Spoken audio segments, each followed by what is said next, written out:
Une influenceuse, Tradwife, nommée Ariana reçoit des milliers de messages haineux sur tous ses comptes. En pleine crise de nerfs, elle aperçoit un couteau sur la table et décide de s'en saisir pour mettre fin à ses jours. Elle s'effondre, son téléphone tombe au sol et se met à sonner, Catherine l'appelle. Ariana tente de l'attraper en rampant dans une flaque de son propre sang, mais elle meurt avant de pouvoir répondre. Tout a commencé quelques semaines plus tôt. Dans le sud de la France, Catherine et sa petite amie photographe, Diane, partent ensemble en vacances. Pendant le trajet en voiture, elles aperçoivent un château au bord de la route et Diane convainc Catherine de s'arrêter pour l'explorer. Diane prend de nombreuses photos et Catherine essaie de rester encourageante, même si elle trouve le bâtiment dangereux. Elles finissent par arriver à l'hôtel, où elles apprennent que leur réservation spéciale a été annulée. La réceptionniste explique que l'hôtel a conclu un accord marketing avec une influenceuse et qu'ils ont dû lui attribuer la chambre spéciale. Le couple se retrouve avec une petite chambre, Catherine est de mauvaise humeur, mais Diane la rassure en disant que l'important est de passer du temps ensemble.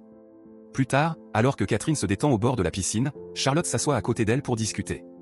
Il s'avère que c'est l'influenceuse qui a pris leur chambre, mais elle n'en est même pas heureuse, elle est venue uniquement à cause de son contrat. Charlotte discute aussi avec Diane, ce qui ne fait qu'augmenter la colère de Catherine. Pour se faire pardonner d'avoir pris la chambre, Charlotte invite le couple à dîner. Catherine n'a pas envie d'y aller, mais accepte pour ne pas laisser Diane seule. Charlotte raconte de nombreuses histoires et Catherine est agacée par absolument tout ce qu'elle dit. Lorsqu'elle apprend que le couple souhaite visiter un vignoble, Charlotte explique qu'elle a une visite exclusive du domaine le lendemain et les invite à l'accompagner, mais Catherine refuse. Le soir, dans leur chambre, Diane dit que Charlotte était très gentille, Catherine, elle, la considère comme une influenceuse arrogante de plus qui ne survivrait pas sans son téléphone. Le lendemain matin, Charlotte aborde Catherine au café et révèle qu'elle a envoyé à Diane des billets pour la visite du vignoble, car elle souhaite qu'elle prenne quelques photos. Elle trouve Diane très talentueuse et prévoit de la présenter à ses autres amis influenceurs afin qu'elle obtienne plus de travail. Très agacée, Catherine dit à Charlotte que Diane ne se sent pas bien et qu'elle sera donc sa photographe à sa place. Peu après, Catherine emmène Charlotte au château abandonné pour prendre des photos originales. Elle obtient même le téléphone de Charlotte et son mot de passe, faisant passer cela pour une partie du travail. Lorsque Charlotte s'approche trop près du bord d'un gouffre, Catherine la pousse dans le vide. La chute est longue, Charlotte saigne abondamment mais est encore en vie. Catherine descend et prend une photo d'elle pendant qu'elle supplie qu'on l'aide dans son dernier souffle. Plus tard à l'hôtel, Catherine se rend dans la chambre de Charlotte et fait ses valises. En sortant, elle croise Diane, qui évoque le vignoble et dit qu'elle a refusé l'invitation de Charlotte, mais Catherine répond qu'elle devrait y aller. Catherine discute ensuite avec la réceptionniste avant qu'elle et Diane ne visitent le vignoble. Diane remarque que Charlotte ne s'est pas présentée, Catherine utilise alors discrètement le téléphone de Charlotte et se fait passer pour elle afin de répondre au message de Diane, en disant qu'elle a dû rentrer chez elle. À leur retour à l'hôtel, la réceptionniste leur attribue la chambre spéciale. Le reste de la journée, Catherine continue d'utiliser le téléphone de Charlotte pour publier des photos sur ses réseaux sociaux, donnant l'impression qu'elle est toujours en vie. Diane s'inquiète de voir Catherine passer autant de temps en ligne, et ses inquiétudes grandissent encore lorsque Catherine part seule le lendemain matin. En ville, Catherine remarque une autre influenceuse en train de prendre des photos et décide de la suivre, mais au moment où elle s'approche, la femme rejoint son petit ami et Catherine doit s'éloigner. Elle se rend ensuite sur la côte pour jeter le téléphone de Charlotte à la mer. Quelques jours plus tard, Catherine rentre chez elle et découvre le désordre. Diane a trouvé tous les faux passeports de Catherine ainsi que le compte de Charlotte sur l'ordinateur. Elle a recoupé les dates des passeports avec des articles de presse et compris que Catherine est une meurtrière qui cible les influenceurs. Diane pleure en envisageant d'appeler la police, Catherine lui dit alors qu'elle l'aime. Lorsque Diane tente de s'en aller, Catherine lui fracasse une lampe sur la tête pour la faire tomber, puis utilise un câble pour l'étrangler jusqu'à la mort. Pendant ce temps, Madison a survécu après que Catherine l'a abandonnée sur une île un an plus tôt. Elle est revenue en bateau avec les corps des autres victimes de Catherine, ce qui amène la police à la considérer comme la principale suspecte. Madison leur a donné une description de Catherine, mais il n'existe aucune photo ni aucun dossier prouvant son existence. Finalement, Madison est relâchée faute de preuves, mais sur internet tout le monde est convaincu de sa culpabilité, elle reçoit des milliers de messages de haine chaque jour et est contrainte de supprimer ses comptes. Des gens commencent même à se présenter devant sa maison, ce qui l'oblige aussi à déménager. Madison essaie de rester discrète, mais accepte de participer à un podcast pour raconter sa version des faits. Elle explique que Catherine utilisait son téléphone et se faisait passer pour elle afin de continuer à alimenter ses réseaux sociaux et empêcher la vérité d'éclater. Elle contrôlait aussi le compte bancaire de Madison. Malheureusement, les animateurs du podcast ne sont gentils qu'au début, puis ils soulignent toutes les incohérences de l'affaire pour la faire passer pour quelqu'un de peu crédible. Plus tard, Madison lit les commentaires sous l'épisode et n'y trouve qu'une nouvelle vague de haine. Désespérée à l'idée de recommencer sa vie, elle accepte un emploi de vendeuse et tente de mener une routine normale. Un soir, elle lit un article sur la mort de Charlotte et apprend que des publications ont continué à apparaître sur ses comptes après l'heure officielle de son décès. Le lendemain, Madison commence à recevoir des appels haineux sur son nouveau numéro. En rentrant chez elle, quelqu'un sonne à la porte en disant avoir livré des pizzas, alors qu'elle n'a rien commandé. Il semble que Léa Terre ait aussi retrouvé sa nouvelle adresse. En quête de réponse, Madison consulte le compte de Charlotte pour savoir où elle a été vue pour la dernière fois, puis elle s'envole pour la France.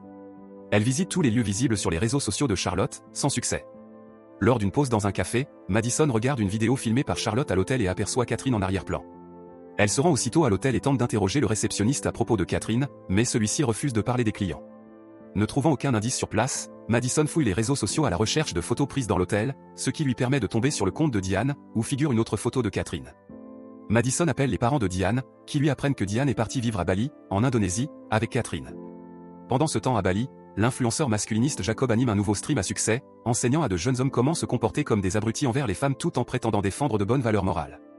Il est satisfait du résultat, mais sa petite amie Ariana estime qu'il n'en fait pas assez. Les gens commencent à s'ennuyer, il lui faut donc quelque chose de plus controversé.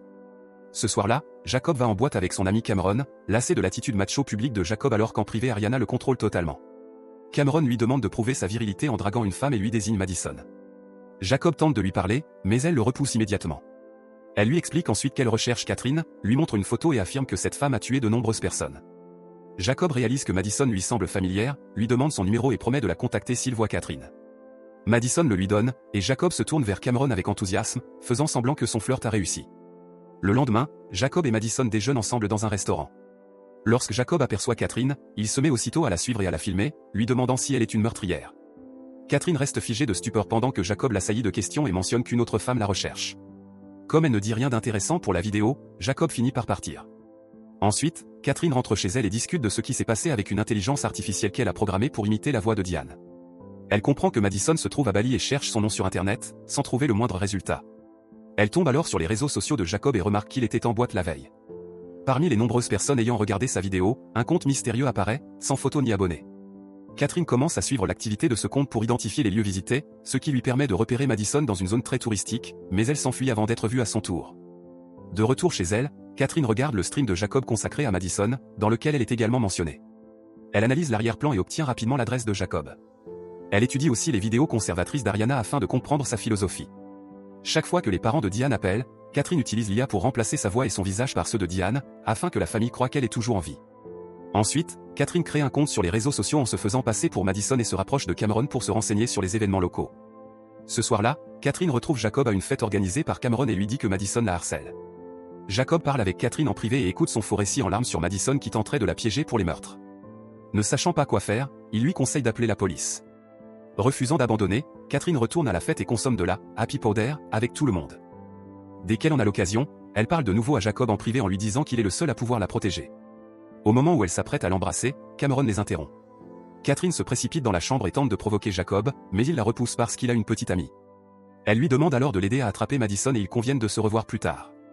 Après que Jacob s'est endormi sur le canapé, Catherine lui vole ses clés dans son sac et utilise un appareil spécial pour vider la batterie de son téléphone, puis elle quitte la maison en douce. Quelques instants plus tard, Catherine s'introduit par effraction chez Jacob, accède à son ordinateur et installe un programme d'accès à distance.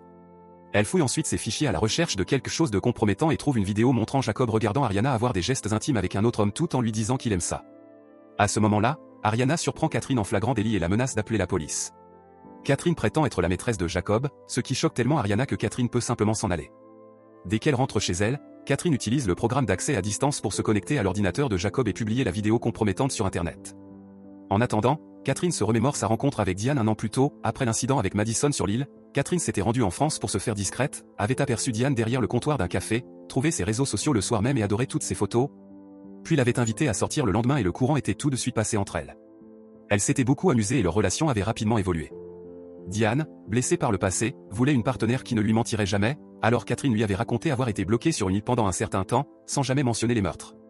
Le flashback montre aussi qu'après avoir tué Diane, Catherine a immédiatement regretté son geste et fait une crise de nerfs. Dans le présent, Catherine fait répéter « Je t'aime » encore et encore à l'IA de Diane.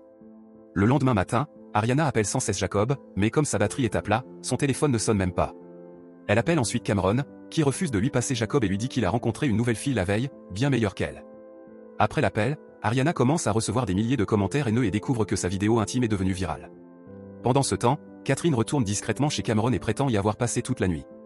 Quand Jacob se réveille, il constate que son téléphone est déchargé et impossible à recharger, alors il emprunte celui de Catherine pour appeler Ariana, mais c'est précisément le moment où Ariana se suicide et elle ne répond pas. Dans la cuisine, Cameron a lui aussi découvert la vidéo compromettante. Lorsque Jacob descend, Cameron essaie de lui en parler, mais Jacob est trop excité à l'idée d'attraper une meurtrière avec Catherine et part sans l'écouter. Ensuite, Jacob emmène Catherine chez lui et il trouve Madison debout à côté du corps d'Ariana. Jacob se précipite auprès de sa petite amie, s'effondre et accuse Madison de l'avoir tuée. Madison nie immédiatement et tente d'expliquer que c'est Catherine qui l'a manipulée depuis le début. Catherine nie aussi et les deux femmes se mettent à crier en même temps, chacune accusant l'autre. Catherine s'approche alors de Madison, qui saisit un couteau pour se défendre, mais Jacob arrive le premier et se fait accidentellement poignarder. Catherine attaque de nouveau et Madison lui lance des ustensiles de cuisine, qu'elle esquive tous, puis les deux femmes se battent et Madison tente d'utiliser une bouteille comme arme, mais Catherine la lui fait tomber des mains. Le combat continue, elles échouent à s'étrangler mutuellement, roulent par-dessus la table et tombent sur des morceaux d'assiette brisés. Tandis que Jacob finit par perdre connaissance, Catherine attrape un éclat d'assiette et entaille le visage de Madison. Une course-poursuite s'ensuit, Madison renverse des meubles, mais rien ne semble arrêter Catherine, qui la plaque au sol et la frappe. Madison attrape une boule de billard et la frappe au visage pour se dégager, puis, lorsque Catherine repart à l'attaque, elle parvient à la faire tomber avec un coup violent à la tête et la frappe encore pour l'assommer. Ensuite, Madison prend le téléphone de Catherine et découvre toutes ses manipulations, puis elle lui attache les mains et les chevilles avec du ruban avant de partir. Peu après, Madison trouve la maison de Catherine et est surprise par la voix de Diane, comprenant que ce n'est qu'un ordinateur, elle fouille l'armoire et découvre une boîte contenant de faux passeports et une photo du corps de Charlotte, puis vérifie l'ordinateur et découvre le lien avec la maison de Jacob. À ce moment-là, Jacob reprend connaissance et, croyant toujours que Madison est la meurtrière, détache Catherine et la réveille. Il prend ensuite le téléphone d'Ariana pour appeler la police, mais se fige en voyant tous les messages qu'elle lui a envoyés la nuit précédente, dont un parlant de Catherine à son ordinateur, ainsi qu'un message d'un ami à propos de la vidéo intime. Jacob exige des explications, mais Catherine le poignarde plusieurs fois dans la poitrine en disant que tous les influenceurs sont un cancer, et son corps tombe dans la piscine. En se retournant, Catherine voit que la caméra de l'ordinateur est allumée, vérifie le stream et découvre que les abonnés de Jacob ont tout vu, l'adorent et continuent de lui envoyer de l'argent. Pendant ce temps, Madison emporte toutes les preuves et s'en va avec un sourire, prête à faire tomber Catherine une bonne fois pour toutes.